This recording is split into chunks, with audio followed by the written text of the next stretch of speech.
Halo sobat, apa kabar semuanya? Kembali lagi nih bersama admin. Bayangkan, dunia tiba-tiba berbalik arah dalam semalam. Negara-negara Eropa yang dulu berdiri tegak dengan kebanjaan dan teknologi canggihnya, kini harus menunduk di hadapan Afrika, benua yang selama berabad-abad mereka remehkan. Reaktor nuklir Prancis mendadak kekurangan bahan bakar, pabrik-pabrik mobil di Jerman terpaksa menghentikan produksi, dan ekonomi yang dulu menjadi simbol kekuatan global kini goyah. Ironisnya, sumber krisis itu datang dari tempat yang selama ini dianggap gelap. Afrika kini menjadi pusat perhatian dunia, menulis babak baru dalam sejarah peradaban manusia. Sebuah kebangkitan yang lahir dari keberanian untuk berkata cukup terhadap eksploitasi yang sudah berlangsung terlalu lama. Selama berabad-abad, Afrika hanya dikenal sebagai ladang bahan mentah bagi kekuatan kolonial, dari emas Ghana, uranium Niger, litium Zimbabwe hingga kobalt Kongo, semuanya diekspor ke pabrik-pabrik barat. Sumber daya itu diolah menjadi produk mahal, lalu dijual kembali dengan harga berlipat kepada rakyat yang tanahnya sendiri dijarah.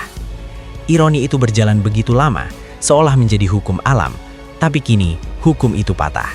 Afrika tidak lagi ingin menjadi pemasok murah bagi dunia industri.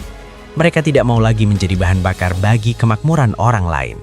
Roda sejarah mulai berputar, dan kali ini arahnya tidak lagi menuju barat. Langkah besar itu dimulai ketika 10 negara Afrika sepakat mengambil keputusan paling berani dalam sejarah ekonomi modern mereka. Melarang ekspor bahan mentah strategis. Tidak ada lagi emas yang keluar tanpa diolah di dalam negeri.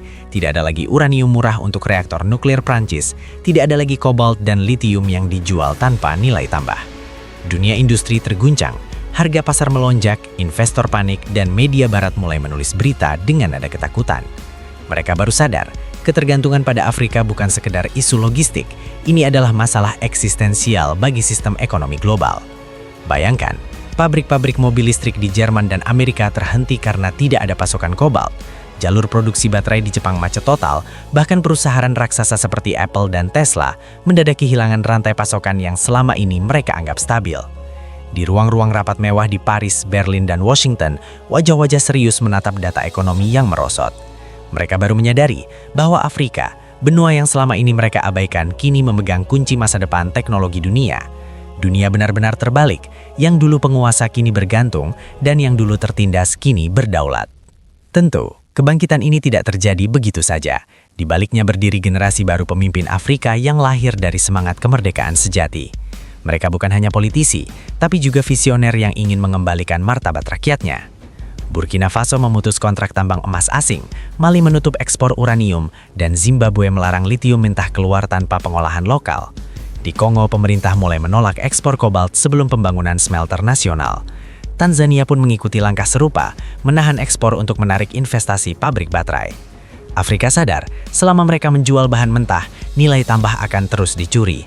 Maka mereka memilih jalan yang lebih sulit tapi bermartabat, jalan menuju kemandirian ekonomi sejati.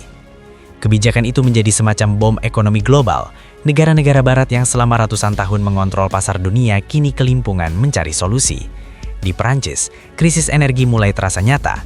Lebih dari separuh listrik mereka bergantung pada uranium dari Afrika, khususnya dari Niger. Ketika Niger menghentikan ekspor, reaktor nuklir mulai kekurangan bahan bakar. Pemerintah Prancis panik.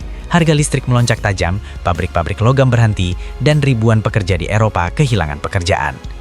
Demonstrasi meledak di berbagai kota, namun akar masalahnya bukan di Eropa, melainkan di Afrika, tempat yang dulu mereka pandang rendah. Dunia seakan berputar 180 derajat. Krisis ini membuka mata semua orang bahwa selama ini sistem ekonomi global dibangun di atas ketimpangan. Negara-negara barat selama ini berkuasa bukan karena teknologi semata, melainkan karena kendali atas sumber daya dari dunia selatan. Tapi kali ini Afrika memutus rantai itu. Mereka tidak lagi tunduk pada utang, bantuan, atau tekanan politik. Mereka memilih berdiri di atas kaki sendiri. Dunia menyaksikan bagaimana kekuatan lama mulai kehilangan tarimnya. Sistem yang selama ini dianggap tak tergantikan mulai retak. Dan di celah-celah retakan itu, cahaya Afrika mulai bersinar. Melihat keadaan yang semakin genting, Barat mencoba menyelamatkan diri. Amerika Serikat dan Uni Eropa mengirim delegasi diplomatik ke Afrika, membawa janji investasi besar, proyek infrastruktur, dan bantuan keuangan. Namun Afrika kini bukan lagi benua yang mudah dibujuk dengan kata-kata manis. Mereka tahu di balik janji itu terselip niat untuk kembali menguasai. Maka kali ini, jawaban mereka sederhana. Tidak. Afrika kini punya teman baru, Cina, Rusia, Turki, dan blok BRICS. Mereka datang bukan sebagai penjajah, tapi mitra sejajar. Mereka membangun pabrik di tanah Afrika, mentransfer teknologi, dan memastikan hasil produksinya dinikmati oleh rakyat Afrika sendiri. Perubahan ini mulai terlihat nyata di lapangan. Di Zimbabwe, pabrik baterai litium raksasa mulai berdiri dengan dukungan Cina. Di Mali dan Niger, Rusia memperluas kerjasama nuklir. Turki pun membuka jalur perdagangan baru di sepanjang pesisir Afrika Timur. Afrika kini bukan lagi objek global, tapi pusat baru perdagangan dan industri dunia. Barat kehilangan bukan hanya bahan baku, tapi juga pengaruh politik yang selama ini mereka genggam erat.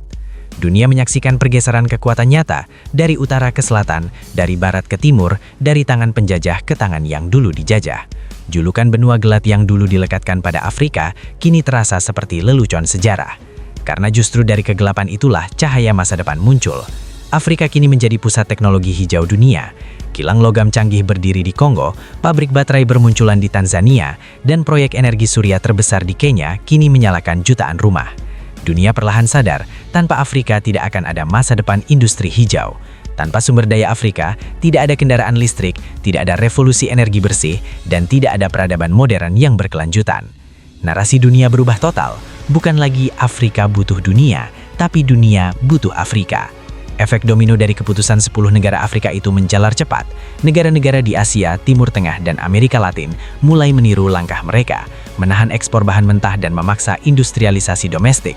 Dunia kini terbagi menjadi dua blok besar, Barat yang mulai melemah dan Selatan yang tengah bangkit bersama Afrika.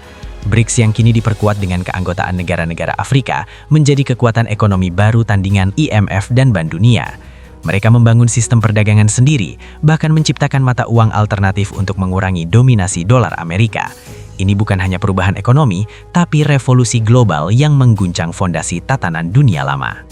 Mereka baru menyadari bahwa Afrika, benua yang selama ini mereka abaikan, kini memegang kunci masa depan teknologi dunia. Dunia benar-benar terbalik, yang dulu penguasa kini bergantung, dan yang dulu tertindas kini berdaulat. Tentu, kebangkitan ini tidak terjadi begitu saja. Di baliknya berdiri generasi baru pemimpin Afrika yang lahir dari semangat kemerdekaan sejati. Mereka bukan hanya politisi, tapi juga visioner yang ingin mengembalikan martabat rakyatnya. Burkina Faso memutus kontrak tambang emas asing, Mali menutup ekspor uranium, dan Zimbabwe melarang litium mentah keluar tanpa pengolahan lokal. Di Kongo, pemerintah mulai menolak ekspor kobalt sebelum pembangunan smelter nasional. Tanzania pun mengikuti langkah serupa, menahan ekspor untuk menarik investasi pabrik baterai. Afrika sadar, selama mereka menjual bahan mentah, nilai tambah akan terus dicuri. Maka mereka memilih jalan yang lebih sulit tapi bermartabat, jalan menuju kemandirian ekonomi sejati. Kebijakan itu menjadi semacam bom ekonomi global. Negara-negara barat yang selama ratusan tahun mengontrol pasar dunia kini kelimpungan mencari solusi. Di Perancis, krisis energi mulai terasa nyata. Lebih dari separuh listrik mereka bergantung pada uranium dari Afrika, khususnya dari Niger. Ketika Niger menghentikan ekspor, reaktor nuklir mulai kekurangan bahan bakar. Pemerintah Perancis panik, harga listrik melonjak tajam, pabrik-pabrik logam berhenti, dan ribuan pekerja di Eropa kehilangan pekerjaan. Demonstrasi meledak di berbagai kota, namun akar masalahnya bukan di Eropa, melainkan di Afrika, tempat yang dulu mereka pandang rendah.